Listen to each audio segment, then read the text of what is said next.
Welcome back. ఇవాళ మధ్యాహ్నం మంత్రిమండలి సమావేశం ఉంది. షరతులతో కూడినటువంటి అనుమతి అయితే ఇచ్చింది ఈసీ. ముఖ్యంగా ఈ సమావేశంలో హైదరాబాద్ కు అంటే ఉమ్మడి హైదరాబాద్ కు సంబంధించి కావచ్చు, రుణమాఫీకి సంబంధించి కావచ్చు చర్చించకూడదు అని చెప్పేసి కూడా తెలియజేయడం జరిగింది.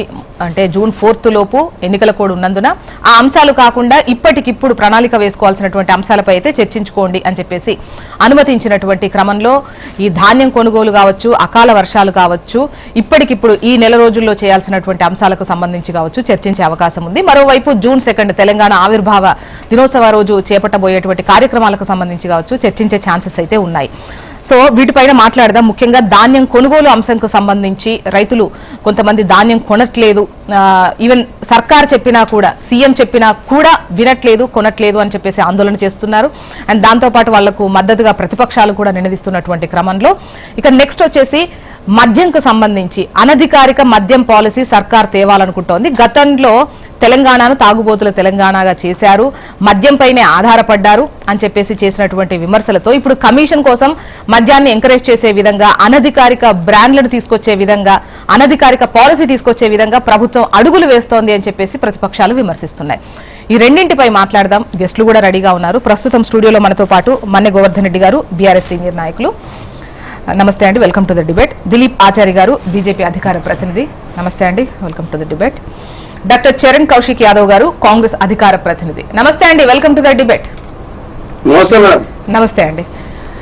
ముందుగా గోవర్ధన్ రెడ్డి గారు, మీరే చెప్పండి. అంటే ఒకవైపు ప్రభుత్వం ధాన్యం కొనాలంటోంది, ఎక్కడ కూడా కొనద్దు, రైతులను ఇబ్బంది పెట్టాలని చెప్పే ప్రసక్తే ఉండదు.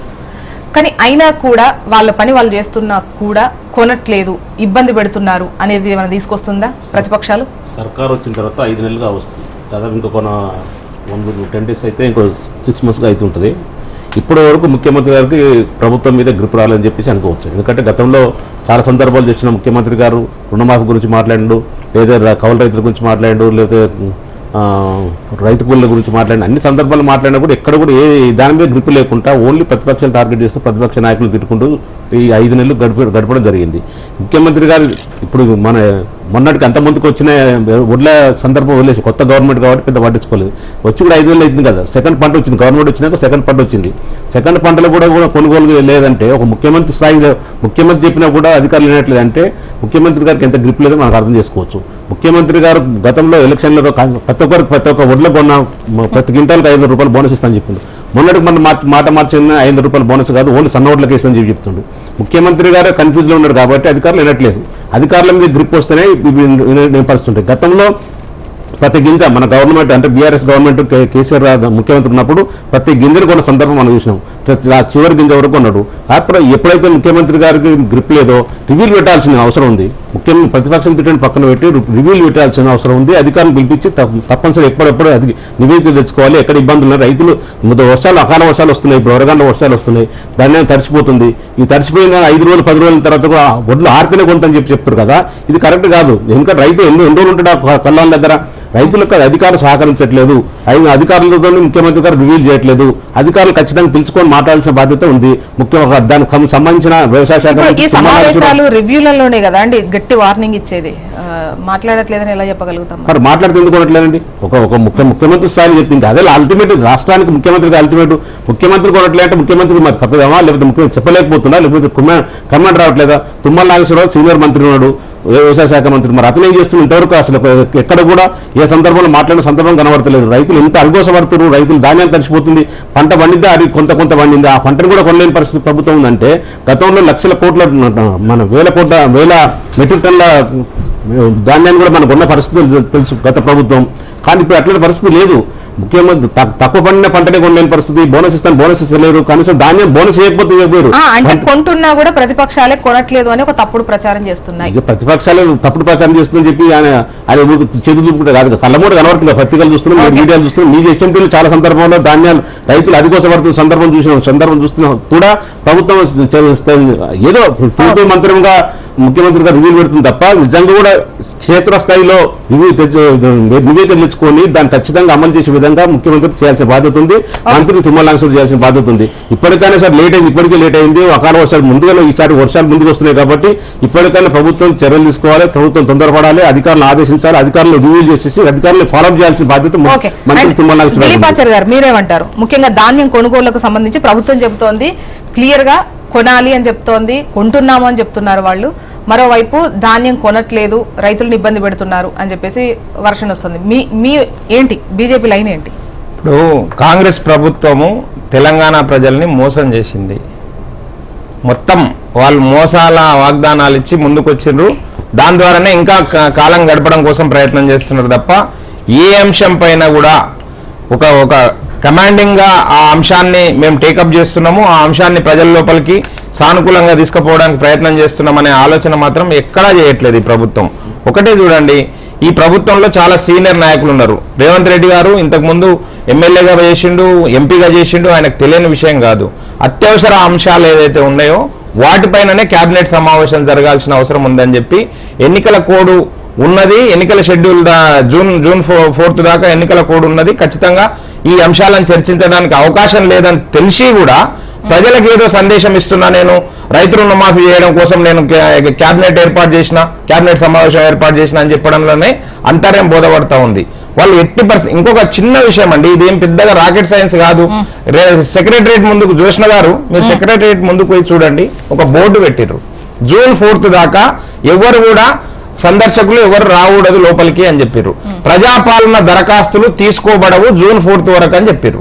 అంటే ఏంది, పాలన ఎలక్షన్ కమిషన్ ఆధీనంలో ఉంటుంది కాబట్టి మీరు ఎవరు కూడా మేము నిర్ణయాలు తీసుకోవడానికి అవకాశం లేదు కనుక మీరు ప్రజాపాలనలో దరఖాస్తులు ఇవ్వద్దని చెప్పారు. అటువంటిది రైతు రుణమాఫీ కీలకమైన అంశము రైతు రుణమాఫీ గురించి నేను కేబినెట్ లో చర్చించడం కోసం నేను కేబినెట్ సమావేశం ఏర్పాటు చేసినామని చెప్పి చెప్పడంలోనే మీ డొల్లతనం బయటపడతా ఉంది. ఇప్పుడు కేబినెట్ సమావేశం రుణమాఫీకి సంబంధించి కాదు, ఇప్పుడు కాదండి, నిన్నటి దాకా ప్రజలు ఏం బుకాయించారు, మేము రుణమాఫీ గురించి లేకుంటే ఉమ్మడి రాజధాని గురించి చర్చించడం కోసమే కేబినెట్ ఏర్పాటు చేసినాము, ఈసీ అనుమతి కోసం ఎదురు చూస్తున్నామని చెప్తా ఉన్నారు. అంటే ప్రజల్ని మభ్యపెట్టడం కోసమా కాదా? అంటే ఇప్పుడు ఏం చేస్తున్నారు, నేను ఆగమేఘాల పైన రైతులకు రుణమాఫీ చేయడం కోసం ప్రయత్నం చేసినా కానీ ఈసీ అనుమతి ఇవ్వలేదు మా కేబినెట్ సమావేశానికి, అందుకని నేను రుణమాఫీ చేయలేకపోతున్నా. తెలుసు రేవంత్ రెడ్డి గారు కేబినెట్ సమావేశానికంటే ముందే అధికారులను పిలుచుకొని, బ్యాంకర్స్ పిలుచుకొని సమీక్ష చేసిండు, దీన్ని ఇంట్లో కూర్చొని సమీక్ష చేసిండు. 40,000 కోట్ల రూపాయలు ఏ విధంగా సమకూర్చుకోవాలి, ఏ విధంగా భూముల ధరలు పెంచుకోవాలి, ప్రజల మీద భారం మోపాలి, ఆ విధంగా 40,000 కోట్లు సమకూర్చుకొని రైతు రుణమాఫీ చేసినామని తూతు మంత్రంగా ఏదో ప్రయత్నం చేద్దామని చెప్పి ప్రయత్నం చేయడం కోసం చూసారు. కానీ అదేది సాధ్యం కాదని చెప్పి తెలిసిన తర్వాతనే కేబినెట్ సమావేశం అంశం ముందుకొచ్చింది. కేబినెట్ సమావేశంలో మేము చర్చిస్తాము, మేము రుణమాఫీ గురించి రూట్ మ్యాప్ తయారు చేస్తామని చెప్పారు. అది ఏది, ఎందుకంటే వీళ్ళకి తెలుసు ఎట్టి పరిస్థితుల్లో ఎలక్షన్ కమిషన్ దీనికి పర్మిట్ చేయదని తెలుసు. వీళ్ళకే తెలుసు అండి, వీరెవరు దీంట్లో అందరూ ముఖ్యమంత్రి స్థాయి అభ్యర్థులు ఇప్పుడు కేబినెట్ లో ఉన్న వాళ్ళకి తెలియదా ఎలక్షన్ కమిషన్ ఏ నిర్ణయం తీసుకుంటుందని చెప్పి? ప్రజల్ని ఎందుకు మీరు మభ్యపెట్టడం కోసం ప్రయత్నం చేస్తున్నారు? ఇంకా కూడా ఇప్పుడు మేమేమంటున్నామంటే చిత్తశుద్ధి ఉంటే ఇప్పటికైనా మేము అలవి కాని హామీలు ఇచ్చినాము, అమలుకు సాధ్యంగానే హామీలు ఇచ్చినాము, మా బడ్జెట్ బియాండ్ ద బడ్జెట్ మేము హామీలు ఇచ్చినాము కనుక మమ్మల్ని మన్నించండి, మేము ఏదో చేయడం కోసం ప్రయత్నం చేస్తామని చెప్పండి. తప్పించుకోవడానికి ఎలక్షన్ కమిషన్ మీద లేకుంటే సెంట్రల్ గవర్నమెంట్ మీద మోడీ గారి మీద నెపాలు నెట్టి వీళ్ళన్ని కాలం వెళ్ళి ఇంకా కొన్ని రోజులు అయితే ఏమైతుందంటే ఈ జూన్ 4 తర్వాత మళ్ళీ ఇమీడియట్ గా 10 రోజులకు 15 రోజులకు మళ్ళీ లోకల్ బాడీ ఎలక్షన్ల కోసం ఎలక్షన్ నోటిఫికేషన్ ఇస్తారు. మళ్ళీ అప్పుడు ఎలక్షన్ నోటిఫికేషన్ ఉన్నప్పుడు ఈ విధాన నిర్ణయాలు ఏ విధంగా తీసుకుంటారు? కనుక నేనేమంటున్నా, దీంతో పాటు ధాన్యం కొనుగోలుకు సంబంధించి రైతుల గురించి ఎవరు పట్టించుకునే పాపన పోవట్లేదు. నిన్న మొన్నటి దాకా ఎలక్షన్ బిజీలో అందరూ ప్రజాప్రతినిధులందరూ, ఈవెన్ దో బీజేపీ కూడా ఉన్నది, ఎలక్షన్ విధులలో అందరూ బిజీలో ఉన్నారు. ఆ పరిస్థితుల లోపల రైతుల గురించి ఎవరు పట్టించుకున్న పాపన లేదు. దాని మీద పిడుగుపడ్డట్టు రైతుల మీద అకాల వర్షాలు వచ్చి ఎక్కడికక్కడ ధాన్యం తడిచిపోతుంది, మొలకలెత్తుతున్నాయి. వాళ్ళని ఎవరు ఆదుకునే నాతుడు లేడు. తూతూ మంత్రంగా వీళ్ళు కంటితురుపు చర్యగా ఒక ప్రకటన ఇస్తారు, మేము తడిచిన ధాన్యాన్ని కూడా కొంటాము, రైతులను నష్టపోనియమో అని చెప్పి. కానీ క్షేత్రస్థాయిలో ఈరోజు ఎవరు కూడా పోయే పరిస్థితి లేదు. చరణ్ గారు నమస్తే అండి. మీరు తడిసిన ధాన్యమైనా కొంటారు అన్న ప్రకటనలు అయితే ఉంటున్నాయి కానీ క్షేత్రస్థాయిలో అది కనిపించట్లేదు, రైతులు ఇబ్బందులు పడుతున్నారు. మేడం ఇక్కడ ఎట్లుంటదంటే ఏప్రిల్ 12వ తారీఖున ముఖ్యమంత్రి గారు రివ్యూ సమావేశం ఏర్పాటు చేసి ప్రతి ఉమ్మడి జిల్లాకి ఒక సీనియర్ ఐఏఎస్ అధికారిని బాధ్యతలు ఇవ్వడం. వారే పెద్ద ఎత్తున రివ్యూలు చేస్తూ ఎక్కడైనా తడిసిన ధాన్యం కావచ్చు, మిల్లర్లో ఇబ్బంది పెట్టినా, అదే కాకుండా రైతులను ఎవరు ఇబ్బంది పెట్టినా వారి మీద చర్యలు తీసుకోవాలని చెప్పి ప్రభుత్వం ఆల్రెడీ ఇన్స్ట్రక్షన్స్ సీనియర్ ఐఏఎస్ అధికారులకు ఇవ్వడం తోటి వారే పర్యవేక్షిస్తా ఉన్నారు. అదే కాకుండా తెలంగాణ రాష్ట్రంలో ఎలక్షన్ జరుగుతుంటే ప్రతిరోజు ఏం మాట్లాడుతున్నారు ప్రతిపక్ష పార్టీలు, మీరు రుణమాఫీ ఎప్పుడు చేస్తారు చెప్పండి, రుణమాఫీ ఎప్పుడు చేస్తారు చెప్పండి, రుణమాఫీ ఎప్పుడు చేస్తారు, సీజన్ వచ్చింది చెప్పింది మాట్లాడింది వాళ్ళే కదా. అదే కాదు తెలంగాణ రాష్ట్రంలో ఎలక్షన్లు అయిపోయినాయి కాబట్టి పార్లమెంట్ ఎలక్షన్ కోసం కూడింది కాబట్టి దేశవ్యాప్తంగా ఎలక్షన్ల విషయంలో కేంద్ర ఎలక్షన్ కమిషన్ ఎలక్షన్ కోడ్ ఉంది కాబట్టి తెలంగాణ రాష్ట్ర ఎలక్షన్లు అయిపోయినాయి కాబట్టి ప్రధాన సమస్య అయినటువంటి రైతాంగానికి ఇబ్బంది కావద్దు, రైతాంగానికి రుణమాఫీ చేసినట్లయితే వారికి పెట్టుబడి సాయంగా మిగతా కూడా ఇదంతా ఉపయోగపడుతుంది కాబట్టి ప్రభుత్వం ఆలోచించి ఒక నిర్ణయానికి వచ్చే దానిలో భాగంగా కేబినెట్ అనుమతి నిర్వహించుకొని రైతాంగానికి రుణమాఫీ చేయాలని చెప్పి ప్రభుత్వం భావించింది. ఎలక్షన్ కమిషన్ అనుమతి ఇవ్వలే. అంటే చరణ్ రుణమాఫీ దాని గురించి మాట్లాడదాం. కాకపోతే ఇప్పుడు ధాన్యం కొనుగోలుకు సంబంధించి కూడా ఈ ఎన్నికలు ఈ రాజకీయాల్లో పడి ధాన్యం కొనే విషయాన్ని కూడా పెద్దగా పట్టించుకోలేదు, అందుకే రైతులు ఇబ్బందులు పడుతున్నారు అనేది అంటున్నారు. మేడం ఏప్రిల్ 12వ తారీఖు నాడే కాంగ్రెస్ ప్రభుత్వం ఆల్రెడీ ఐఏఎస్ తోటి అదే కాకుండా civil supply minister Uttam Kumar Reddy గారు, అదే పొగులేటి శ్రీనివాస్ రెడ్డి గారు, అదే ప్రిన్సిపల్ సెక్రటరీ అంతా కూర్చొని జిల్లాల వారీగా సీనియర్ ఐఏఎస్ అధికారులకు బాధ్యతలు ఇచ్చిన తర్వాత ఎలక్షన్ పని ఎలక్షన్ జరుగుతా ఉంది, అధికారులు చేసే పని అధికారులు చేస్తా ఉంది, ఎప్పటికప్పుడు ప్రభుత్వం పర్యవేక్షిస్తా ఉంది. మీరు చూస్తా ఉన్న ఎలక్షన్ అయిపోయిన తెల్లారే మా ముఖ్యమంత్రి గారు రివ్యూ సమావేశం ఏర్పాటు చేసి అదేవిధంగా పంటకు సంబంధించినటువంటి తడిసిన ధాన్యం కావచ్చు, అదేవిధంగా గిట్టుబాటు ధర విషయం కావచ్చు, అదే కాకుండా మిల్లులు రైతాంగంలో ఇబ్బంది పెట్టే విషయం కావచ్చు, అదే అన్నిటి మీద ఆల్రెడీ ముఖ్యమంత్రి గారు మాట్లాడుతూ సంబంధించిన అధికారులతో చర్చలు జరుగుతా ఉన్నాయి. అదే కాకుండా మీరు చూస్తాం పోయిన సంవత్సరం జూను చివరి వరకు కేసీఆర్ గారు ముఖ్యమంత్రి ఉన్నప్పుడు సరుకు కొనుగోలు చేశారు, కానీ ఈ సంవత్సరం ఇంకా మే చివరి వరకే పూర్తవుతా ఉంది. అదే కాకుండా మీరు చూస్తా ఉన్నారు ఈ లాస్ట్ ఇయర్ కొన్నటువంటి రైతులకు సంబంధించినటువంటి ధాన్యానికి సంబంధించి మిల్లర్ల దగ్గర స్టోర్ చేస్తే మిల్లర్లంతా వారు అమ్ముకోవడం జరిగింది. 7,000 కోట్ల రూపాయలు రావాలి రాష్ట్ర ప్రభుత్వానికి. అసలే తెలంగాణ రాష్ట్రంలో ఆర్థిక సంక్షేమం ప్రభుత్వం, అదే కాకుండా ఖర్చులు తక్కువ చేసుకునే కార్యక్రమం కావచ్చు, ఆదాయ మార్గాలు పెంచుకునే దానిలో భాగంగా ప్రభుత్వం ముందుకు పోతా ఉంది. 7,000 కోట్ల రూపాయలు రైతులు మన మిల్లర్ నుంచి రావాల్సింది, సరుకు మిల్లర్ దగ్గర లేదు. వారంతా కూడా అప్పుడే కేసీఆర్ గారు ఉన్నప్పుడే వారి సరుకు మొత్తం అమ్ముకోవడం జరిగింది. వారు ఇప్పుడు పైసలు రికవరీ చేసుకునే దానిలో భాగంగా ప్రభుత్వం ముందుకు పోతా ఉంది. అదే కాక రైతాంగానికి ఇబ్బంది జరుగుతుందని చెప్పి ప్రభుత్వం భావిస్తా ఉంది కాబట్టి పంట బీమా, పంటలకు సంబంధించినటువంటి రైతు బంధు, అదే రైతు భరోసా కూడా ఇంప్లిమెంట్ చేయాలని చెప్పి ప్రభుత్వం భావించింది కాబట్టి రైతు సంఘాలతో కావచ్చు ప్రతిపక్ష పార్టీతో చర్చించి ఎవరికి రైతు భరోసా ఇవ్వాలా, ఎవరికి ఇవ్వద్దు, అదే రైతు భరోసా ఎక్కడెక్కడ వృధా అవుతుంది అనేది ప్రతిపక్ష పార్టీ నుంచి కూడా సూచన తీసుకోవాలని చెప్పి ప్రభుత్వం భావించి సమావేశం ఏర్పాటు చేశారు. ఈ లోపం మాత్రం యథావిధిగా పడతాయని చెప్పారు కదా, వాటిలలో కూడా తాత్సారం జరిగింది అనేది మేడం అయిపోయింది మేడం. ఇప్పుడు రైతు బంధు సంబంధించి మొత్తం అందరి అకౌంట్లో పడింది. వేణు అనే ఒక వ్యక్తి ఎలక్షన్ కమిషన్ కు కంప్లైంట్ చేయడం తోటి కొంత 5-10% కొంత రైతు బంధు ఆగినట్టుగా సమాచారం వస్తుంది. అప్పటికే మొత్తం దాదాపు 7,000 కోట్ల రూపాయలు అకౌంట్ లో పడిపోయినాయి. అదే కాకుండా తెలంగాణ రాష్ట్రంలో రైతాంగం విషయంలో కావచ్చు, రుణమాఫీ విషయంలో కావచ్చు కాంగ్రెస్ ప్రభుత్వం ఎప్పుడు రైతుల పక్షపాతిగా వ్యవహరిస్తుంది. గతంలో బీఆర్ఎస్ పార్టీ చెప్పారు కదా, వాళ్ళు రుణమాఫీ చేస్తానని చెప్పేసి వాళ్ళు 30,000 కోట్ల రూపాయలు చేస్తానని చెప్పేసి 18,000 కోట్ల రూపాయలు మాత్రమే చేసారు, 12,000 కోట్ల రూపాయలు రుణమాఫీ చేయలేదు. వారు రుణమాఫీ కూడా కాంగ్రెస్ ప్రభుత్వం చేయబోతా ఉంది.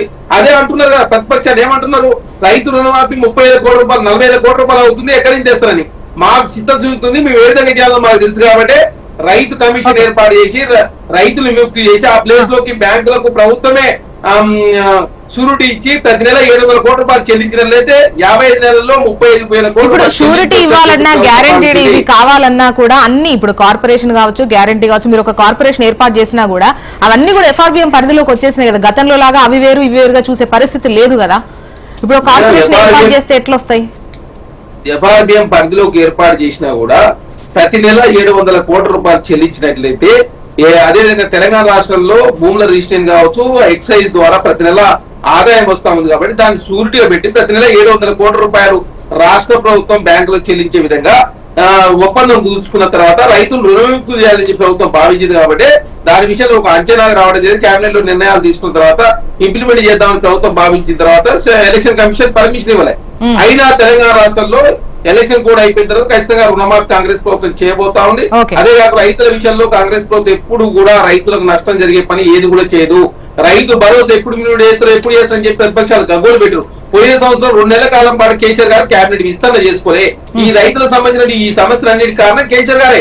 7,000 కోట్ల రూపాయలకు సంబంధించినటువంటి రైతాంగం దగ్గర ఇప్పుడు చరణ్ గారు ఇప్పుడు రైతు భరోసా అని చెప్పొద్దు చరణ్ గారు, దయచేసి మీరు రైతు భరోసా అనే వర్డ్ వాడొద్దు. మీరు ఇచ్చింది రైతు బంధు. ఎప్పుడు ఇచ్చారు రైతు బంధు? రైతు భరోసా ఎప్పుడు? రైతు భరోసా అంటే 15,000 రూపాయలు. చరణ్ కౌశిక్ గారు, రైతు భరోసా అనేది 15,000 రూపాయలు ఎకరాకి. మీరు ఇస్తున్నది ఇప్పుడు 10,000 రూపాయలు. మీరు రైతు భరోసా గురించి మాట్లాడకండి. ఇంకొకటి, ధాన్యం వచ్చి కల్లాలకు వచ్చి కల్లాలలో తడిచిపోయే సమయంలో మీరు రైతు బంధు విడుదల చేశారు. ఎప్పుడు? ఎన్నికల సమయం. ఆల్రెడీ ధాన్యం వచ్చింది. ధాన్యం వినండి చరణ్ గారు, మీ మాట వినపడట్లేదు. ఒక నిమిషం ఆగండి. మీరు చరణ్ గారు మీరు ఇచ్చింది ఇప్పటివరకు ఇచ్చింది కూడా అది భరోసా కాదు. ఎందుకంటే రైతు బంధు అనేది ఎంత ఉందో అంతే ఇచ్చారు. భరోసా అంటే ఎంతో కొంత మార్చి కొంచెం ఎక్స్ట్రా చేసి లేదంటే ఇంకా వాటిని భరోసా కిందికి రాబోతున్నారు వాళ్ళు. రైతు భరోసా ఇచ్చారు ఓకే, కానీ నేనేమంటున్నానంటే రైతు భరోసా ఎప్పుడు ఇచ్చారు? రైతు భరోసా ఇచ్చిందని చెప్పలేదు. రైతు బంధు చెప్పలేదు, మీరు చెప్పలేదు. చరణ్ గారు జూమ్ లో ఉన్నారు. నేను 2 విషయాల అంశం చేసి అన్న గోవర్ధనకి ఇద్దాము. నేనేమంటున్నానంటే రైతు బంధు ఇచ్చినామని చెప్తున్నారు. ఆ మొత్తం ఇచ్చినాము, ఇంకెవరో కొద్దిగా 5%, 10%. రైతు బంధు అనేది ఎప్పుడు ఇవ్వాలండి? రైతు పెట్టుబడి సాయం కదా అది. రైతు బంధు మెయిన్ ఉద్దేశం ఏంటి? పెట్టుబడి సాయం. కానీ పంటలు కల్లాలకు వచ్చి కల్లాలలో తడిచిపోయే సమయంలో, ఎన్నికల సమయంలో రిలీజ్ చేశారు. అవునా కాదా? ఓకే చరణ్ గారు, వారు చెప్తారులేని ఏమంటారు? రెండో విషయం ఏంటంటే మేడం మేము ఇక్కడ ఏమంటున్నాం అంటే రైతు బంధే ఇచ్చినాం. మేము రైతు భరోసా ఇవ్వాలని చెప్పి ప్రభుత్వం భావించింది.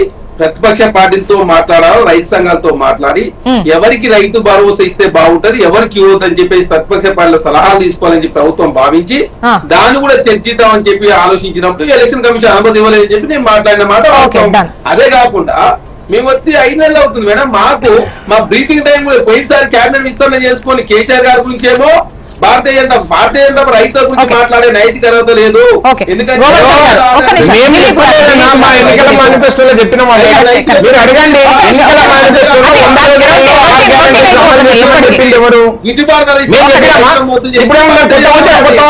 సన్నాయి నొక్కులు ఎందుకు నొక్కుతున్నారు?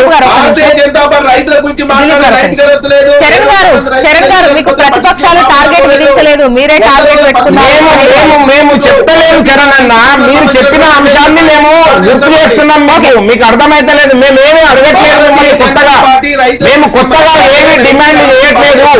మీరు చెప్పిన అంశాలను మేము గుర్తు చేస్తున్నాము. అంతేనా కదా? చెప్పండి మేడం. మీరు చరణ్ గారు అది ప్రతిపక్షాలు మీకు విధించిన టార్గెట్ కాదు, మీరే టార్గెట్ పెట్టారు. సో ఆ టార్గెట్ టైంలో ఖచ్చితంగా గుర్తు చేస్తారు కదా. మీకు ఇంకా చేయలేదు అడుగుతారు కదా మేడం. ప్రతిపక్షాలు గుర్తు చేయాల్సిన అవసరమే లేదు. తెలంగాణ రాష్ట్రం మాది ప్రజా ప్రభుత్వం. ప్రతిపక్షాలు సలహాలు సూచనలు గౌరవిస్తామని చెప్పి ప్రజల మీద జవాబుదారీ ఉంటాం మేడం.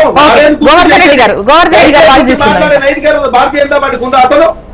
ఓకే గోవర్ధన్ గారు please.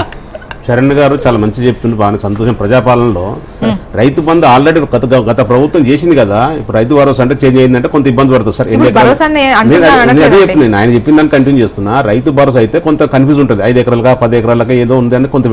Already Rythu Bandhu continue ఇంతకుముందు గత గవర్నమెంట్ చేస్తుంది కదా. ఎందుకు ఇప్పుడు పెట్టుబడి సాయం ఎప్పుడు నాట్లు వేసినప్పుడు పెట్టుబడి సాయం అవసరం, ఒడ్లు కళ్ళాలకు వచ్చినప్పుడు పెట్టుబడి సాయం ఎందుకు వేయడం అని చెప్పేసి ఆలోచించాల్సిన బాధ్యత కాంగ్రెస్ ప్రభుత్వం మీద ఉంది. సార్ చెప్పడం బాగానే ఉంది సార్. ఆ రైతు బంధు సార్ కంటిన్యూ ఉంది కదా, కంటిన్యూ ప్రాసెస్ లో ఎందుకు డిలే అయింది చెప్పాల్సిన బాధ్యత ఉందా లేదా? రైతు భరోసా 7,000 కోట్ల రూపాయలు మీరు ఏమన్నారన్నా? మేము తెలంగాణ రాష్ట్రంలో కాంగ్రెస్ ప్రభుత్వం ఏర్పడే నాటికి 7,000 కోట్ల రూపాయలు రాష్ట్ర ప్రభుత్వ అకౌంట్లు ఉన్నాయి. ఆ 7,000 కోట్ల రూపాయలు కోమటిరెడ్డి గారి అకౌంట్ లో పోయిందా, పొంగులేటి శ్రీనివాస్ రెడ్డి అకౌంట్ లో పోయిందని చెప్పి మీరు మాట్లాడిన తర్వాత మా ఆర్థిక శాఖ మంత్రి గారు మీరు చెప్పాల్సిన బాధ్యత అది. నిజంగా 7,000 కోట్ల రూపాయలు ఉండే రైతు బంధు గురించి 7,000 కోట్ల రూపాయలు ఉన్నాయి. వాస్తవం అందరూ తెలిసిన విషయమే. మీరు ఎక్కడ మీ గవర్నమెంట్ వచ్చిన తర్వాత రేవంత్ రెడ్డి గారు మరి కోమటిరెడ్డి గారిలో పోయిందా లేకపోతే పొంగులేటి తెలుసురా అది మీరు చెప్పాల్సిన బాధ్యత ఉంది. ఇంకొకటి చరణ్ గారు చెప్పింది ఏంటంటే ఒక ఉమ్మడి జిల్లాకు రైతు సీనియర్ ఐఏఎస్ ఆఫీసర్ చేసినాం ఒడ్లు కొనుగోలు అంటారు కదా, అంత సీనియర్ ఐఏఎస్ ఆఫీసర్ చేస్తే మీ ప్రభుత్వం అంత పరిహరిస్తే ఎందుకు ఇబ్బంది జరుగుతుంది రైతుల్ని? ఇప్పుడు ప్రతిపక్షం మాట పక్కన ఉంటే మీరు ఒకసారి పర్సనల్గా ఆలోచించండి. సరే ప్రభుత్వం ఉన్నప్పుడు సమర్థించుకోవాల్సిన బాధ్యత ఉంటుంది, సమర్థించుకుంటారు. కానీ వాస్తవ పరిస్థితుల్లో రైతులు ఎంత ఇబ్బంది పడతారో ఒకసారి చూడాల్సిన బాధ్యత ఉంది. జనరల్ గా జూన్ 10th 15th తర్వాత వర్షాలు వస్తాయి, ముందుగానే వచ్చిన వర్షాలు, దానికి తగ్గట్టు చర్యలు తీసుకోవాల్సిన బాధ్యత ఉందో లేదా? ఒకసారి మీరు సరే పర్యావరణం గురించి ఎవరు మాట్లాడలేదు, వర్షాలు ఎప్పుడు వస్తాయి ఎప్పుడు పోతాయని చెప్పలేము. కానీ ముందుకు వచ్చినప్పుడు ప్రభుత్వం వెంటనే చర్యలు తీసుకోవాల్సిన బాధ్యత ఉందా లేదా? ఎలక్షన్ కమిషన్ కూడా మీకు పనుమతి కూడా జరిగింది 3 గంటలకు కేబినెట్ గురించి, ఇది ఓట్ల కొనుగోలు గురించి విషయాల్లో కానీ, జూన్ 2 విషయంలో తెలంగాణ అవతరించిన విషయాలు కానీ వచ్చింది కదా. ఖచ్చితంగా ఇప్పటికైనా ఎక్కడ వేరు మరి మీరు ఒక ఉమ్మడి జిల్లాకు సీనియర్ ఐఏఎస్ ఆఫీసర్ నేస్తే వాళ్ళు ఏం చేస్తున్నారు? వాళ్ళు నిద్రపోతురా లేకపోతే కొంటలేరా? రైతులు ఎందుకు ఇబ్బంది పెడుతున్నారు? చూడాల్సిన బాధ్యత ప్రభుత్వం మీద ఉంది, ముఖ్యమంత్రి గారి మీద ఉంది. దాన్ని చూడాలి ఒకసారి. రైతు రుణమాఫీ 9 ఇప్పుడు డిసెంబర్ 9 మీరు చెప్పారు, డేట్ ఫిక్స్ చేసుకుని మీరు. ఇప్పుడు ఎలక్షన్ కోడ్ ఉందని తెలిసి అందరూ తెలుసు, చిన్నపిల్లలు కూడా తెలుసు, రైతు కొంత అవగాహన ఉన్నవాడికి ప్రతి ఒక్కరు తెలుసు. ఇక ఎలక్షన్ కోడ్ ఉంటే ఏ మీటింగ్ పెట్టలేవు, ఏం చేయలేవు, ఏ అధికారులు కూడా పార్టిసిపేట్ చేయాలని చెప్పేసి కావాలని హరిబారిగా చేసేసి ఏదో జనాలను మేము చేసిన రుణమాఫీ కట్టుబడి ఉన్నామని చెప్పి చెప్పుకోవాలని ప్రయత్నంలో భాగంగా తప్ప డిసెంబర్ 9 అట్లాంటి 5 నెలలు రివ్యూ మీటింగ్ ఒకటి పెట్టారు. అంటే రుణమాఫీకి సంబంధించి బ్యాంకర్స్ తోని మాట్లాడే విషయం కావచ్చు, అదే విధంగా అంటే విభజనకు సంబంధించిన హామీలు ఏవైతే ఉన్నాయో నివేదిక రూపొందించడం కావచ్చు, భూములకు సంబంధించి అంటే క్రయ విక్రయాలకు సంబంధించి చాలా వ్యత్యాసం ఉంది, రిజిస్ట్రేషన్ ఫీజు అన్ని కూడా. అంటే కాదు వాళ్ళు అంటే ఇక్కడ ఈసీ అనుమతించకపోవడం వల్లనే మంత్రిమండలిలో నిర్ణయం తీసుకోలేం. కానీ మేము అదే దిశలో ఉన్నాం. 15 ఆగస్టులో డిసెంబర్ 9 ఆయన డిసైడ్ చేసిండు. డిసెంబర్ 9 తారీఖు 5 నెలలు 9 తారీఖులు పోయినాయి. నో ప్రాబ్లం, చేయాలని కోరుకుంటాం, మేము చేయమని ఒత్తిడి చేస్తున్నాం, చేయాలని కోరుకుంటాం మనస్ఫూర్తిగా. దాని గురించి కాదా 5 నెలలు ఎలక్షన్ కోడ్ ఉన్నప్పుడు హరిబరి ఎందుకు చేయడం అని చెప్పి ఎవరైనా చిన్నపిల్లలంటే చెప్తారు. నిజంగా మీకు ముఖ్యమంత్రికి అవగాహన లేదా? ఎలక్షన్ కోడ్ ఉంటే ఎట్లా మంత్రివారు క్యాబినెట్ ఇట్లా డిస్కషన్ పెడతారు? పెట్టాల్సిన అవసరం లేదు కదా, పెడితే కూడా కుదరదు కదా, అవకాశం ఉండదు కదా.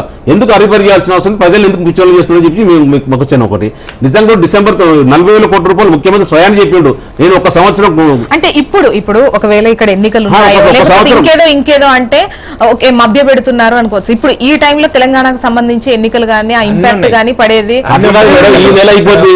నెక్స్ట్ జూన్ ఆయన ముఖ్యమంత్రి గారు చెప్తారు జూన్ నుంచి స్థానిక సంస్థల ఎలక్షన్స్ ఉంటాయి, సర్పంచ్ ఎలక్షన్ అని, మళ్ళీ అప్పుడు ఎలక్షన్ కూడా ఉంటుంది. మీరు చేసేది ఎప్పుడు ఉంటుంది చెప్పండి?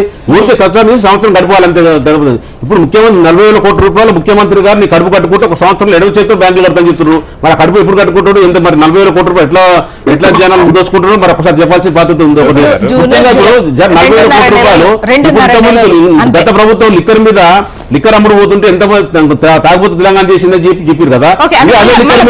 అదే లిక్కర్ ఆదాయం పెట్టుకుని రైతు రుణమాఫీ చూస్తుంది. నేను విషయం ఏంటంటే రేవంత్ రెడ్డి గారు కానీ కాంగ్రెస్ పార్టీ కానీ, రేవంత్ రెడ్డి గారు వ్యక్తిగతంగా కాదు, కాంగ్రెస్ పార్టీ ఇచ్చిన హామీలు రేవంత్ రెడ్డి గారు వకాల్తా పుచ్చుకున్నాడు. నేను డిసెంబర్ 9 ఇందిరమ్మ సాక్షిగా నేను ఖచ్చితంగా రుణమాఫీ చేస్తా అని చెప్పిండు. డిసెంబర్ 9 అయిపోయింది. ఇప్పుడు వచ్చి ఎన్నికల సందర్భంలో ఏ జిల్లాకు పోతే ఆ జిల్లా యాదగిరిగుట్ట లక్ష్మీ నరసింహ సాక్షిగా, లేకుంటే జోగులాంబ సాక్షిగా, లేకుంటే ఈ పెద్దమ్మ తల్లి సాక్షిగా నేను ఆగస్టు 15th అని చెప్పిండు. కానీ సంవత్సరం మాత్రం చెప్పలేదు. సంవత్సరం మన చరణ్ గారు చెప్తారేమో చూడాలి. ఇది ఈ సంవత్సరమా, వచ్చే సంవత్సరమా, లేకుంటే ఇంకో సంవత్సరమా చెప్తానే ఉంటారు. కనుక నేనేమంటున్నానంటే ఇంకొకటి మేడం, ధాన్యం కొనుగోలు చాలా సీరియస్ అంశము, రైతులకు సంబంధించిన అంశము. ఆరుగాలం కష్టపడి పంట తీసుకొని వస్తే ఈ రోజు తడిసిన ధాన్యం ఒకవైపు ఎక్కిరిస్తా ఉంది. అధికారులు ఎవరు పర్యవేక్షణలో లోపం ఉంది. క్షేత్రస్థాయిలో మీరు ఎక్కడన్నా పోతే కనీసం టార్పాలిన్లు ఇచ్చే పరిస్థితుల్లో లేరు రైతులకి. టార్పాలిన్లు ప్రభుత్వం సప్లై చేస్తామని గంభీరంగా ప్రకటనలు ఇచ్చారు. గోనె సంచులు ఇస్తలేరండి, టార్పాలిన్లు ఇస్తలేరండి. ఉన్న ధాన్యాన్ని కొనుగోలుకు మాకు వెహికల్ దొరుకుతలేవని ఒక దగ్గర అంటారు, కాంటాలు దొరుకుతలేవని ఒక దగ్గర అంటారు. రైతులను వాళ్ళ మానాన వాళ్ళకు గాలికి వదిలేసిండ్రు. ఎక్కడ కూడా అడ్మినిస్ట్రేషన్ వాళ్ళ మీద ప్రతిపక్షాలు పెద్ద ఎత్తున అడుగుతున్నాయి. ఇప్పటికిప్పుడు రుణమాఫీ అన్నది కూడా వాళ్ళు పెద్దగా ప్రస్తావించట్లా. ఈవెన్ ఈసీ అయితే అంటే ఇమ్మీడియట్ గా తీసుకోవాల్సినటువంటి చర్యలు ఏమి ఉన్నాయో వాటి కోసమే మిమ్మల్ని డిస్కస్ చేయమన్నారు, ఆ నిర్ణయాలే అని చెప్పి సజెస్ట్ చేసినా కూడా ఇక్కడ కూడా ప్రతిపక్షాలు పెద్దగా రుణమాఫీ ఖచ్చితంగా పట్టుబట్టట్లేదు. 15 ఆగస్టు లోపు మీరు టైం ఇచ్చారు, కానీ ధాన్యం కొనుగోలుకు సంబంధించి ఈ టార్పాలిన్లు కావచ్చు, ఈవెన్ వెహికల్ ఇష్యూస్ కూడా రైతులు కొంతమంది అంటే డబ్బులు ఇస్తేనే వెహికల్ వస్తోంది, డబ్బులు కట్టిన వాళ్ళకే వాళ్ళ తీసుకెళ్తుంది అని చెప్పేసి ఇటువంటి కంప్లైంట్స్ కూడా కొన్ని వచ్చాయి. అంటే ఇవి అన్ని చోట్ల వస్తున్నాయని చెప్పకపోయినా కూడా ఇటువంటి ఇబ్బందులు అయితే రైతులు పడుతున్నారు కదా. మేడం ఇక్కడ గమనించాల్సిన అవసరం ఏంటంటే పోయిన సంవత్సరం మీరు చూసారు అసలు మేలోనే సీజన్ స్టార్ట్ అయింది. పోయినసారి అకాల వర్షాలు అంతా పక్కకు పెడితే ఇప్పుడు ఈ సంవత్సరం ఒక 1 మంత్ ముందుగానే వర్షాలు స్టార్ట్ అయినాయి, సీజన్ స్టార్ట్ అయిందని చెప్పేసి వాతావరణ శాఖ కావచ్చు కేంద్ర ప్రభుత్వం చాలా స్పష్టంగా చెప్పింది.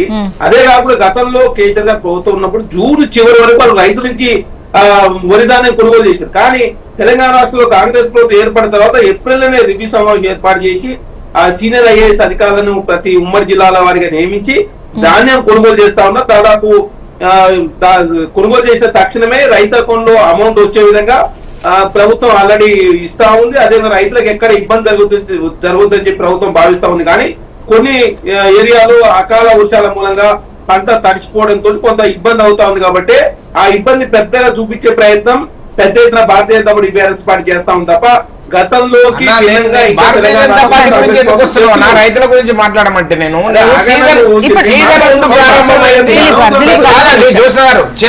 లాజిక్ విమర్శించడం కోసం కాదు, రైతుల గురించి ప్రారంభమైతే కొనుగోలు కూడా ముందు ప్రారంభం. ఆయన జూన్ లో ఉన్నాడు కేసీఆర్ గారు నేను 22,000 కోట్లు 26,000 కోట్లు పెట్టుబడిదారు మేలు జరిగింది తప్ప ఈ దేశంలో రైతాంగానికి భారతీయ జనతా పార్టీ ఎలాంటి మేలు చేయలే. మీరు మాట్లాడే నైతికత మీకు లేదు. మీరేమో రుణమాఫీ చేసిన వాళ్ళ లేక ఉచితకరం ఇచ్చిన వాళ్ళ రైతులకు ఏమన్నా మీరు ఏం చేసిన రైతులకు మీరే నేనేమంటున్నా బీజేపీ గురించి బూచి గురించి రైతుల గురించి చేసే అన్యాయాన్ని పక్కన నేనేమంటున్నా బీజేపీని విమర్శించడం కోసం దిలీప్ గారు ఒక్క నిమిషం. మీ చరణ్ గారు ఎవరు అడిగినా కూడా ముఖ్యంగా వాళ్ళు అడిగినా మీరు చేసే పనులైనటువంటి కూడా రైతుల కోసమే, వాళ్ళకి ఇబ్బంది లేకుండా వాళ్ళ కోసం చేస్తున్నవే కదా. సో వీటన్నిటిని కన్సిడరేషన్ లోకి తీసుకొని అసలు ఎక్కడ ఇబ్బందులు అవుతున్నాయి, ఎందుకంటే అంటే అవేగ్గా అయితే మాత్రం విమర్శించారు కదా. సో రైతుల ఇబ్బందులు ఒక విషయం గమనించాలా, మేము రైతుల విషయంలో రాజకీయం చేసడానికి మేము సిద్ధంగా లేము. మేము రైతు ప్రయోజనాల దృష్ట్యా ఆలోచిస్తున్నాం కాబట్టి అరే సీజన్ స్టార్ట్ కాకముందే మేము రైతు భరోసా గురించి చర్చించాలని చెప్పి భావించినాం, రుణమాఫీ చేయాలని చెప్పి భావిస్తా ఉన్నాం. సీజన్ 1 మంత్ ముందుకు వచ్చింది. పోయినసారి కేసీఆర్ గారు జూన్ చివరి వరకు కొనుగోలు చేశారు. అప్పుడు ఇంకో భారతీయ జనతా పార్టీ ప్రశ్నించలేదు మరి అప్పుడు ఆ విషయం గురించి. అదే కాక 7,000 కోట్ల రూపాయలు గత ప్రభుత్వం కేసీఆర్ గారు ఎప్పుడు రైతు బంధు సంబంధించి వారేసిన రైతు బంధు ఏకపోవడం మూలంగా 7,000 కోట్ల రూపాయలు అకౌంట్ ఉందని చెప్పేసి కాంగ్రెస్ ప్రభుత్వం మీద బురద పెడతాం అన్నాడు చేసిన కదా. 7,000 కోట్ల రూపాయలు కోమటిరెడ్డి వెంకరెడ్డి గారికి ఇచ్చిరా, పొంగులేటి శ్రీనివాసరెడ్డి గారికి ఇచ్చిరా చెప్పండి అని చెప్పి మమ్మల్ని ప్రశ్నించారు. మా ఆర్థిక శాఖ మంత్రి డిప్యూటీ చైర్మన్ బడ్జెట్ విక్రమార్క ఏర్పాటు చేసి డిసెంబర్ 7వ తారీఖు మేము ప్రభుత్వం చేపట్టే నాడుతూ -3,500 కోట్ల రూపాయలు మైనస్ అని చెప్పిన తర్వాత ఎవరైనా మాట్లాడారు బీఆర్ఎస్ పార్టీ నాయకులు. అనవసరంగా ఏంటంటే ప్రతి రాజకీయం చేసే ప్రయత్నం చేస్తే గిట్లనే ఉంటది. రాజకీయం చేసే ప్రయత్నం కాదు, రైతులకు ఏమైనా మేలు చేసే ప్రయత్నం భారతీయ జనతా పార్టీ చేసిన మీరు చెప్పండి. మీరేమన్నా పెట్టుబడిదారుల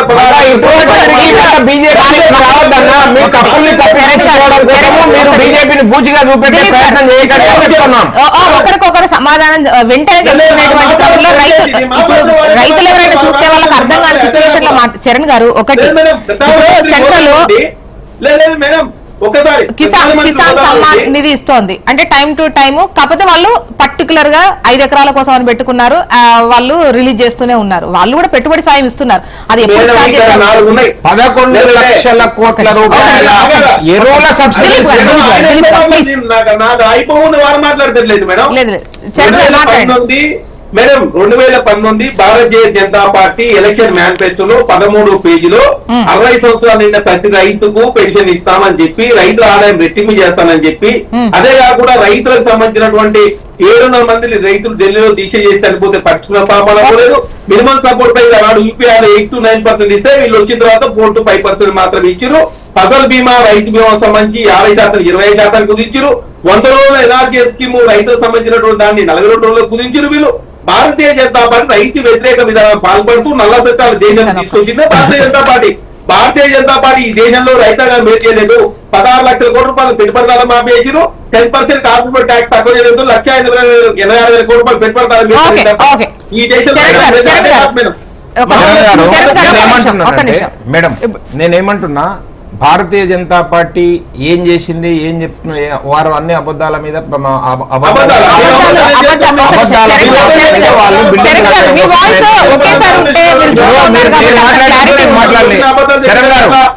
మీరు మాట్లాడలేదు.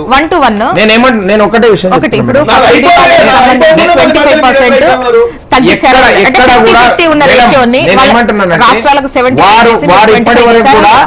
వారు ఇప్పటి వరకు కూడా ఇంకా మీనమేషాలు లెక్క పెడుతున్నారు. పంట నష్టం పోతే ఫసల్ బీమా యోజన దేశవ్యాప్తంగా అమలవుతుంది. కేవలం తెలంగాణలోనే అమలు కావట్లేదు, వెస్ట్ బెంగాల్లో అమలు కావట్లేదు, ఈ 2 రాష్ట్రాలనే అమలు కావట్లేదు. బికాజ్ ఆఫ్ ఇక్కడ టీఆర్ఎస్ ప్రభుత్వం మాకు వద్దు, మేము ఫసల్ బీమా యోజన చేయము, మేము రైతు బీమా చేస్తాము అని చెప్పి వాళ్ళు రైతులు చచ్చిపోయిన తర్వాత, పంట చచ్చిపోతే ఓకే కానీ రైతులు చచ్చిపోయినాక డబ్బులు ఇస్తామని చెప్పి అదొక స్కీమ్ పెట్టిర్రు. దాన్ని ఎంట్రీ కానియలేదు. వీళ్ళు వచ్చిన తర్వాత, ఈ రోజు కాంగ్రెస్ ప్రభుత్వం వచ్చిన తర్వాత ఫసల్ బీమా యోజన లేకపోతే రైతులకి భరోసా విషయం మీద ఇది మొత్తం ఇట్లా చెప్పుకుంటూ వెళ్ళడం కాదు. ఇప్పుడు నేను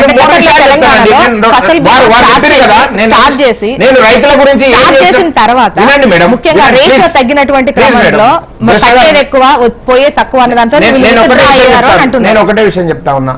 చరణ్ కౌశిక్ గారు చెప్పారు, మీరు రైతు బంధు, రైతు భరోసా మీనమేషాలు లెక్క పెడుతున్నారు కదా. మేము ఇప్పటి వరకు ఏ రోజైనా రైతు సమ్మాన్ నిధి మేము ఇచ్చే 6,000 రూపాయలు, 2,000, 2,000, 2,000 3 సార్లు 6,000 రూపాయలు విధిగా టంచన్గా వస్తున్నాయా వస్తలేదా అనేది రైతులను పోయి అడిగితే చెప్తారు. నిన్న మన ఓట్లు వేసిన రైతులు ఎందుకు వేసారో బీజేపీ తెలుస్తా ఉంది. రెండో అంశము 11 లక్షల కోట్ల రూపాయలు ఈ రోజు వరకు భారతీయ జనతా పార్టీ 10 సంవత్సరాల అధికారంకి వచ్చిన తర్వాత ఎన్డీఏ పాలనలో 11 లక్షల కోట్ల రూపాయలు రైతులకి సబ్సిడీ ద్వారా ఎరువులను అందించిన ఘనత భారతీయ జనతా పార్టీది. ఇంకొకటి ఆయుష్మాన్ భారత్ అనే ఆయుష్మాన్ భారత్ కాదు నేను చెప్పేది, ఈ ఫసల్ బీమా యోజన అనేది దేశవ్యాప్తంగా అమలు చేస్తా ఉన్నాము. రైతులు ఎక్కడైనా పంట నష్టపోతే అకాల వర్షాల వల్లనో లేకుంటే ప్రకృతి వైపరీత్యాల వల్లనో నష్టపోతే దానికి మేము రైతులకి భరోసాగా నిలిచినాం. రెండో అంశం ఎంఎస్పీ గురించి అడిగారు. ఎంఎస్పీ గురించి అడిగారు వారు, మద్దతు ధర గురించి రైతులాగా రెట్టింపు చేస్తామని అడిగారు. 2014లో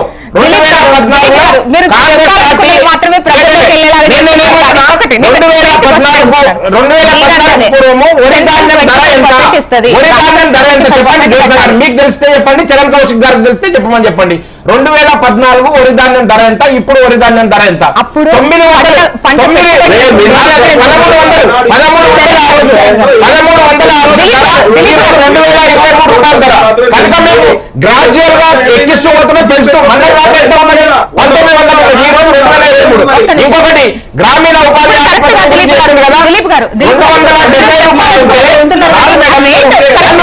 చేయండి, అలా చేయండి. ఒక దిక్కు ఒక దిక్కు జోష్న గారు ప్రజలకు చెప్పొద్దా? వారు అన్ని అబద్ధాలు చెప్తా ఉంటారు, నిరాటంకంగా వారిని వాస్తవాలు కోసం స్ట్రైట్ క్వశ్చన్ అడుగుతున్నారు, మీరు మాత్రం చెప్పాలనుకున్నారు. ఇప్పుడు ఫసల్ బీమాకు సంబంధించి 25% సెంట్రల్. మేడం మేమేమంటున్నామంటే దేశవ్యాప్తంగా ఫసల్ బీమా యోజన ఏ విధంగా అమలవుతుందో తెలంగాణలో కూడా అదే విధంగా అమలవుతా ఉంది. నాట్ ఓన్లీ తెలంగాణకు ప్రత్యేక పాలసీ తీసుకురావాలి కదా కేంద్రము. ఒక్క నిమిషం అండి, ఇప్పుడు గతంలో కట్టారు కానీ కట్టిన దానికన్నా కూడా వచ్చే తక్కువ ఉంటుంది, ఏదో కొత్త ప్రాజెక్టు ఏదో చేసుకుందామని అనుకున్నాం, అందుకోనే వైదొలిగారు అని చెప్పేసి గతంలో వాళ్ళు చెప్పినటువంటి వర్షన్. అయితే 50% ఉన్నదాన్ని ఎందుకు 25% కు తగ్గించారు సెంట్రల్ షేర్ అనేది ఒక క్వశ్చన్. అయితే మద్దతు ధర గతంలో ఎంత ఉంది, ఇప్పుడు ఎంత ఉంది అంటే అప్పుడు రేట్లు ఏంటి, ఇప్పుడు రేట్లు ఏంటి అన్నటువంటి విషయం. మేమేమంటున్నామంటే రైతులు మొన్న కూడా ధర్నా చేస్తే, 3 నెలల క్రితం కూడా రైతులు ధర్నా చేస్తే మేము 17 పంటలకు మద్దతు ధర కల్పిస్తామని చెప్తే రైతు సంఘాలు ఒప్పుకోలేదు. దాని మీద చర్చలు జరుగుతూ ఉన్నాయి. ఇంకొకటి ఏంటంటే నేను ఏమంటున్నాను అంటే మీరు అన్ని అబద్ధాలు ఏ విధంగా చెప్తా ఉన్నారంటే రైతుల గురించి మాట్లాడడానికి అవకాశం లేదు. రైతుల గురించి మీరు ఎందుకు మాట్లాడతారు? ఎన్ని చెప్పారు రైతుల గురించి? మీరు ఇక్కడనే తెలంగాణ ఒక చిన్న రాష్ట్రంలో, తెలంగాణ రాష్ట్రంలో మీరు పెట్టిన హామీలు ఒకటంటే ఒకటి అమలు చేసిర్రా? ఒక్కటి ఏదో బస్సులు ఇచ్చినాం, బస్సులలో తిప్పుతా ఉన్నాం అని చెప్పి చెప్తా ఉన్నారు. కానీ అంటే మీరు క్షేత్రస్థాయిలో నెక్స్ట్ గోవర్ధన్ గారు ముఖ్యంగా ఈ మద్యంకు సంబంధించి గత ప్రభుత్వం ఒక విధంగా చెప్పాలంటే మద్యానికి సంబంధించి అసలు తాగుబోతుల తెలంగాణ చేసింది బీఆర్ఎస్ పార్టీ అనేటువంటిది అది ఆల్మోస్ట్ పెద్ద ఎత్తున ప్రమోట్ జరిగింది. అయితే ఇప్పుడు మద్యం దానికి సంబంధించి మీరు కూడా పెద్ద ఎత్తున విమర్శ చేస్తున్నట్టు అనిపిస్తుంది, ఏంటది? దానికంటే ముందు కొంత ఇప్పుడు బీజేపీ ఆచార్య గారు శరణ్ గారు మాట్లాడింది ఒకటే నిమిషం చెప్తాడా. రెండు ప్రభుత్వాలు, బీజేపీ ప్రభుత్వం కానీ కాంగ్రెస్ ప్రభుత్వాలు కానీ, రెండు ప్రభుత్వాలు కూడా రైతులను మోసం చేసిన ప్రభుత్వాలు. బీజేపీ ప్రభుత్వం చెప్తున్నాను, గతంలో చెప్పారు 2018లో 2014లో చెప్పారు రైతుల ఆదాయం రెట్టింపు చేస్తుందని చెప్పారు. ఎక్కడ రెట్టింపు అయిందా? నల్ల చట్టాలు తెచ్చి 700 మంది చావులు కారణమైంది బీజేపీ ప్రభుత్వం. ఏ రోజైనా సరే రైతుల గురించి ఆలోచించిన 60 సంవత్సరాలు పైబడిన వాళ్ళకు పింఛన్ ఇస్తున్న మాట వాస్తవమే, కానీ ఇక్కడ ఇవ్వలేదు కదా. ఎవరు కూడా ఈ కాంగ్రెస్ కానీ బీజేపీ కానీ రెండు కూడా రైతులను పెద్ద పట్టించుకోలేదు. ఏదైనా పట్టించుకుందంటే అప్పుడు గతంలో కేసీఆర్ ప్రభుత్వంలో మాత్రం రైతులను రాజుగా చూసిన ప్రభుత్వం ప్రతి గింజ ఉన్నది, ప్రతి విషయంగా ఉన్నది. ఇంకోటి శరణ్ గారు ఒకటి చెప్తున్నారు, గతంలో జూన్ ఎండింగ్ వరకు అన్నాడు. 100% ఇప్పుడు మీరు కూడా కొన్నారు, జూన్ ఎండింగ్ అవుతుంది. ఎందుకంటే స్టార్టింగ్ నుంచి ఒక్కసారి పంట ఒకటే రోజు రాదు, అది ఒక్కొక్కసారి ఒక టైం వస్తుంటుంది. కాబట్టి మే 1 నుంచి సెకండ్ వీక్ నుంచి స్టార్ట్ అవుతుంది, జూన్ ఎండింగ్ వరకు ఉంటుంటుంది రైతు ఒడ్లు వండేది. ఖచ్చితంగా మీరు స్టార్ట్ చేసిన జూన్ కరెక్ట్ టైం స్టార్ట్ చేశారు, కానీ కొనట్లేని చెప్తున్నాం.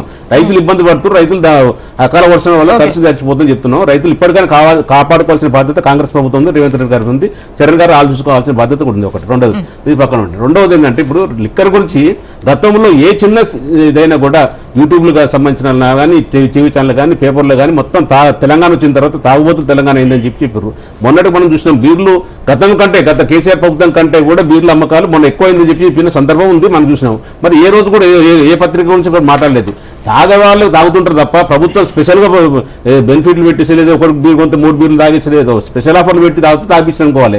తాగేవాళ్ళు తాగుతుంటారు. ఇక్కడ తెలంగాణ రాష్ట్రం కాదు, ఆంధ్రప్రదేశ్లో కూడా అన్ని రాష్ట్రాల్లో కూడా తాగడం గురించి కాదు. ఈరోజు స్పెషల్గా తెలంగాణ ఒకరు కేసీఆర్ గారు తాగబోతు తెలంగాణ చేస్తుందని చెప్పారు కదా, అది కరెక్ట్ కాదు. అది ఇప్పుడు ఓన్లీ దీన్ని అర్థం పెట్టుకొని రుణమాఫీ కూడా చేసి రైతులు ఏదో కొత్త బ్రాండ్లు తెచ్చేసి దానివల్ల లాభాలు పొందేసి రైతు రుణమాఫీ చేయాలని చెప్పేసి తెలంగాణ ప్రజల ఆరోగ్యం ఖరాబ్ చేయాలని చెప్పి ఈ ప్రభుత్వం చూస్తుంది. గతంలో ఆంధ్రప్రదేశ్లో కూడా ఇది కొత్త బ్రాండ్లు తెచ్చేసి ఆరోగ్యం ఖరాబ్ అయింది కదా, ఈడ కూడా అట్లాంటి ప్రాబ్లం చేసేసి తక్కువ రేటుకి తీసుకొచ్చి ఎక్కువ రేటుకి అమ్ముకోవాలని చెప్పి ప్లాన్ చేస్తుంది. 5,000 దీని వెనుక 5,000 కోట్ల రూపాయల కుంభకోణం కూడా అంటే స్కామ్ ఉందని చెప్పేసి ముడుపులు తీసేసుకొని కొత్త బ్రాండ్లకు అమ్మతి చేయాలని చెప్పేసి ఈ ప్రభుత్వం ఆలోచిస్తుంది. ఇది కరెక్ట్ సరైన పద్ధతి కానే కాదు. గతంలో ఏదైతే మీరు విమర్శించారో దాన్ని మీరు విమర్శలకు కట్టుబడి ఉండేసి తెలంగాణ ప్రజలకు న్యాయం చేయాల్సిన బాధ్యత ఉంది, తెలంగాణ ప్రజలు ఇబ్బంది పెట్టాల్సిన బాధ్యత ఉంది. ఇంకొకటి రైతుల భూముల ధరలు పెంచేసి ఏదో చూస్తాం అసలే రైతు ఇప్పుడు రియల్ ఎస్టేట్ పడిపోయింది, రియల్ ఎస్టేట్ పెద్ద స్తబ్దత ఉంది, పెద్ద ఎక్కడ ఏం జరగట్లేదు. ఇప్పుడు మన భూముల రేట్లు పెంచేసి లేకపోతే డాక్యుమెంట్ ఛార్జెస్ పెంచేసి ఏదో డబ్బులు ప్రజల్ని ఇబ్బంది పెట్టాలని చెప్పి ప్రజల జేబుల నుంచి డబ్బులు లాగాలని చెప్పేసి 13 అంశాల్లో కూడా 6 గ్యారెంటీలని అడ్డం పెట్టేసుకొని ప్రజల్ని దానివల్ల ఏదో బెనిఫిట్ పొందుతాం. కాంగ్రెస్ ప్రభుత్వం వస్తే ప్రజలకు పేదవాడికి అన్ని న్యాయం జరుగుతుంది, పేదవాడికి ఏదో జరుగుతుందని చెప్పి వస్తుంది. ఇప్పుడు ఉన్న పేదవాడి జేబు నుంచి ప్రతి రూపాయి గుంజుకునే పరిస్థితి ఉంది. ఇక్కడ 6 గ్యారెంటీలు ఎక్కడ అమలు కాలేదు, కానీ మీరు లిక్కర్లు పెంచేసి భూముల రేట్లు పెంచేసేసి ప్రజలు ఇబ్బంది పెట్టాలని ప్రయత్నం చేస్తుంది. ఎల్ఆర్ఎస్ సంబంధించిన కూడా పెంచాలని చూస్తుంది. ప్రజలు ప్రతి ప్లాట్ కూడా 20 ప్లాట్ కూడా దాదాపు 2 లక్షల నుంచి 5 లక్షల రూపాయలు పెనాల్టీ కట్టవలసిన పరిస్థితి వస్తుంది. ప్రభుత్వం ఇది కరెక్ట్ గానే కాదు. ప్రతి పేదవాడు ఇప్పుడు ఉన్నోడికి ఏం కాదు, ఎక్కువ శాతం పేదవాళ్ళు ఉంటారు కాబట్టి పేదవాళ్ళకి ఇబ్బంది జరుగుతుంది. పేదవాళ్ళకి న్యాయం చేస్తా, పేదవాళ్ళు ఉద్ధరిస్తుందని చెప్పి వచ్చిన ప్రభుత్వం పేదవాళ్ళకి అన్యాయం చేస్తుందని చెప్తున్నాం. ఇప్పుడు గోవర్ధన్ గారు ఇప్పుడు నేను వారు అధికారంలో లేరు, వారి గురించి నేను తక్కువ మాట్లాడడమే సబబ్ అని అనుకుంటున్నా. కానీ వారు నన్ను కూడా టార్గెట్ చేసి మాట్లాడేటప్పుడు కొన్ని విషయాలు ఏమంటున్నా అంటే 2014 మద్యం ఆదాయము 12,000 కోట్ల రూపాయలు ఈ రాష్ట్రానికి, 2023 40,000 కోట్ల రూపాయల ఆదాయము ఏ విధంగా పెరిగిందండి? 12,000 కోట్ల నుంచి ఎట్లా ఎందుకు దాపలేదు? ఊరూర్లో 100 బెల్ట్ కాంగ్రెస్ అధికారులు బెల్ట్ షాపులను కట్టడి చేస్తే కొంత అందుబాటులో లేకుంటే కొద్దిగా తాగడం తక్కువ అవుతుంది. కానీ మీరు ఆ పరిస్థితి పెట్టి ఎక్సైజ్ వాళ్ళని పెట్టి ప్రెషర్ చేయించి షాపుల వాళ్ళని కొంటరా కొనరా అని టార్గెట్లు పెట్టి కోట్ల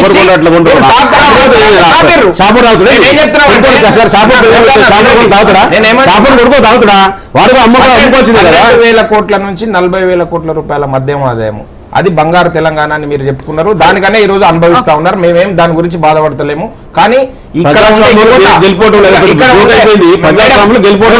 నేను ఒక విషయం ఏం చెప్తున్నానంటే, ఒక సంస్థ, ఒక NGO సంస్థ ఈ అసలు 12,000 కోట్లు ఏంది 40,000 కోట్లు ఏంది వాళ్ళకి అర్థం కాలేదు. ఇంత మధ్యం ఆదాయం ఏ విధంగా వస్తా ఉందని చెప్పి సర్వే చేసిండ్రు క్షేత్రస్థాయిలో.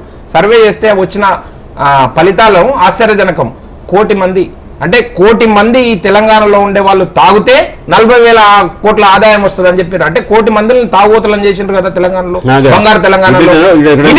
ఇది క్లారిటీ కాదు, నేను చెప్తున్నాను. ఇది ఎక్కడో నేను తయారు చేసుకున్న పాలసీ కాదు, నేను తయారు చేసుకున్న పాలసీ కాదు. ఇది ఏంటంటే ఒక ఎన్జిఓ సంస్థ చెప్పిన సర్వే ఫలితాల గురించి ఉటంకించిన నేను ఎగ్జాంపుల్ కోసం చెప్తున్నా.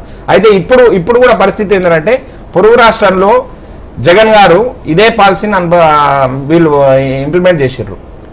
ఆంధ్రప్రదేశ్లో అంటే బ్రాండెడ్ ఏవైతే ఉన్నాయో ఆ బ్రాండెడ్లను తొలగించి కొన్ని బ్రాండెడ్లను వాళ్ళకి ఇష్టమైన బ్రాండ్స్ని ఇంట్రొడ్యూస్ చేశారు. దానివల్ల ఏంటంటే సపోజ్ ఏదో ఒకటి ఇప్పుడు బిస్లరీ వాటర్ ఉందనుకోండి, బిస్లరీ వాటర్ అందుబాటులోకి రాకుండా చేస్తారు. ఏదో లోకల్ గా తయారయ్యే ఇంకొక బాటిల్ బిస్లరీ టైప్ లో ఇంకొక స్పెల్లింగ్ మిస్టేక్ పెట్టి ఇంకొక బాటిల్ తయారు చేస్తారు. ఆ బాటిల్ ని వీళ్ళు ఎంకరేజ్ చేస్తారు. దాని మీద కమిషన్ ఎక్కువ ఇస్తారు గవర్నమెంట్ లో ఉండే పెద్దలకి, లేదనుకుంటే ఈ నిర్ణయాలు తీసుకునే వాళ్ళకి, అధికారులకి. కనుక ఆ విధంగా వీరు కమిషన్ కోసం ప్రయత్నం చేస్తున్నారు. కానీ ఈ రాష్ట్రంలో మద్యపాన నిషేధం పెట్టి, లేదనుకుంటే ఆ బెల్ట్ షాపులను కంట్రోల్ చేసి ఆదాయం తగ్గినా సరే మేము ఆరోగ్యాలను కాపాడతామని చెప్పి చిత్తశుద్ధితో మాట్లాడతలేరు. దానివల్ల ఉపయోగం లేదని తెలుసు. ఆదాయ వనరుల మీదనే కన్నేసారు. చరణ్ గారు, మద్యానికి సంబంధించి గతంలో పెద్ద ఎత్తున విమర్శించిన కాంగ్రెసే ఇప్పుడు మద్యానికి సంబంధించి కమిషన్లు పెద్ద ఎత్తున రాబట్టే ఒక స్కీమ్ తయారు చేయబోతుంది. అనధికారిక మద్యం పాలసీ రాబోతుంది. కృత్రిమ కొరత సృష్టించి మీకు కావాల్సినటువంటి బ్రాండ్లు అమ్మే ప్రయత్నం చేస్తోంది కాంగ్రెస్. అది చెప్పిన అది చూసే చెప్పిన ఈ నమస్తే తెలంగాణ వచ్చిన దాని గురించి డిస్కస్ చేస్తే అర్థం ఉందా మేడం? నాకు అర్థం కాదు. ఇప్పుడు మరి గతంలో ఎక్కడ గురించి మాట్లాడలేదు. రైతులు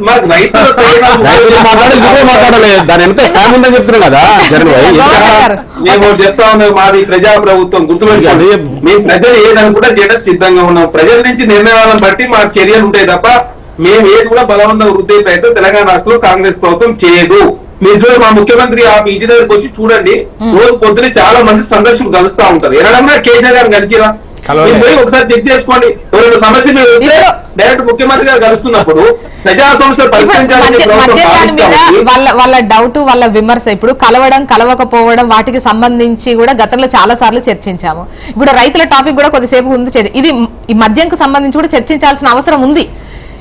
మేడం, మద్యం విషయంలో గుర్తుపెట్టుకోండి, ఎట్టి పరిస్థితుల్లో ప్రజలకు ఇబ్బంది అయ్యే మద్యం పాలసీ తెలంగాణ రాష్ట్రంలో కాంగ్రెస్ ప్రభుత్వం తీసుకురాదు. దీనిలో ఎలాంటి చర్చ అవసరం లేదు. అదే కాకుండా ఏది చేసినా కూడా తెలంగాణ రాష్ట్రంలో మా కాంగ్రెస్ తీసుకురావడం అంటే మద్యం పాలసీ అధికారికంగా అనధికారికంగా కృత్రిమ కొరత సృష్టించి మీకు కావాల్సిన బ్రాండ్లు వేస్తారు. దానివల్ల ప్రభుత్వానికి పెద్ద ఎత్తున కమిషన్ వస్తుంది.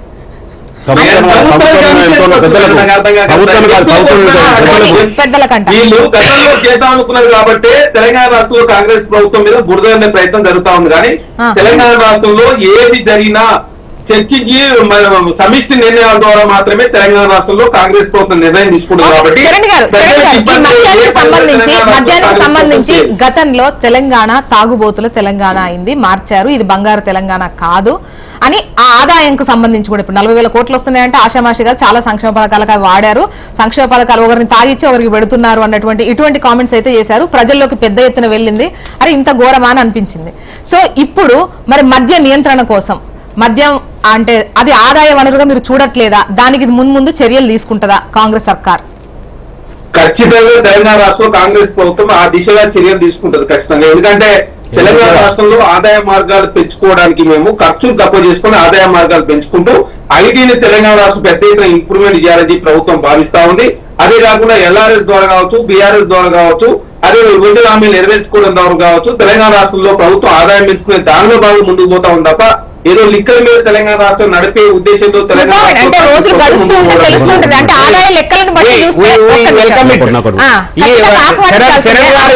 స్టేట్మెంట్ ఇచ్చిందో మేము స్వాగతిస్తున్నాము. ఎందుకనంటే లిక్కర్ మీద మేము ఆదాయ వనరుగా చూడము, మేము దాన్ని ఖచ్చితంగా నియంత్రిస్తామని చెప్పే అంశం ఏదైతే వారు చెప్పారో మేము స్వాగతిస్తున్నాం. దాన్ని కట్టుబడి ఉండాలని చెప్పిండు ముఖ్యమంత్రి రివ్యూ అయితే చెప్పిండు. చూద్దామండి.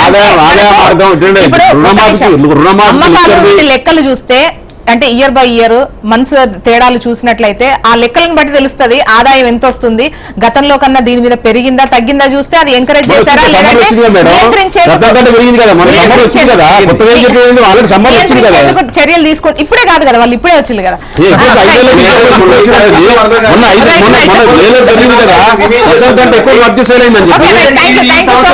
డిస్కషన్ లో పార్టిసిపేట్ చేసినందుకు చరణ్ గారు, దిలీప్ గారు అండ్ గోవర్ధన్ గారు థ్యాంక్ యూ అండి. ఇది వాళ్ళ న్యూస్ అనాలిసిస్. చూస్తూనే ఉండండి హెచ్ఎం టీవీ. వార్త ఆగదు, నిజం దాగదు.